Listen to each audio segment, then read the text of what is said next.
দেখতেই পাচ্ছ সামনে এটা রায়গঞ্জের ফেমাস ব্রিজ। তো রায়গঞ্জ থেকে কে কে দেখছো একটু কমেন্ট করে তোমরা বলো এটা রায়গঞ্জের ব্রিজটার নাম কি, আমার জানা নেই। তো সেই ব্রিজ, ও লেভেল ভাই লেভেল। যারা ভাবছেন শিলিগুড়ি আসবেন বাই রোড, ভুল করে আসিয়েন না। রাস্তার মতো অবস্থা। আর টোল টোল না, ওটা ইংরেজদের লাগান যে বাকি ছিল ইন্ডিয়া থেকে, তো সেই লাগান এখনো উসুল করছে। আপনারা বুঝতেই পারছেন যে রাস্তা এরকম, কিন্তু টোল চাকাচাক ফুল টোল নিচ্ছে এখনো। তো ইংরেজদের লাগান অনগোয়িং।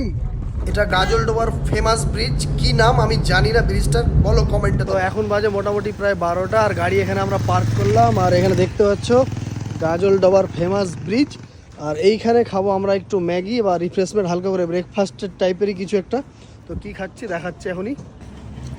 দেখতে পাচ্ছ এখানে চলে আছে ডিম টোস্ট, আর এখানে খাওয়ার লোক তো খাচ্ছেই, ঠিক আছে। তো রিভিউ কি দাও, কেমন লাগছে? ঠিকঠাক। তো আমিও খেয়ে দেখবো কিরকম লাগছে।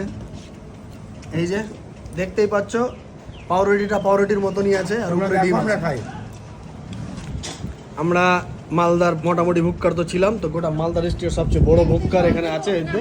এবার আমাদের চলে এসছে এখানে মোমো, তারপরে আসবে ম্যাগি। হ্যাঁ, তো এতগুলা খিদা লেগেছে, তো সবটা দোকানটাকে শেষ করে দেবো খেয়ে। এখানে চলে এসছে ম্যাগি, আর মোমোটা ছিল দুর্দান্ত চিকেন মোমো। মেয়ের আগেও খেয়েছি মোমো, তো এটার টেস্ট আমাকে একটু আলাদা লাগলো, তো আলাদাই ভাইবস। কীরকম লাগছে ম্যাগিটা? ম্যাগিটা ভালো, আর মোমোটা কিরকম? মোমোটা দারুণ ছিল। মোমোটা সব থেকে দারুণ ছিল, কিন্তু এটা এখনো ট্রাই করে দেখিনি, আমি করছি।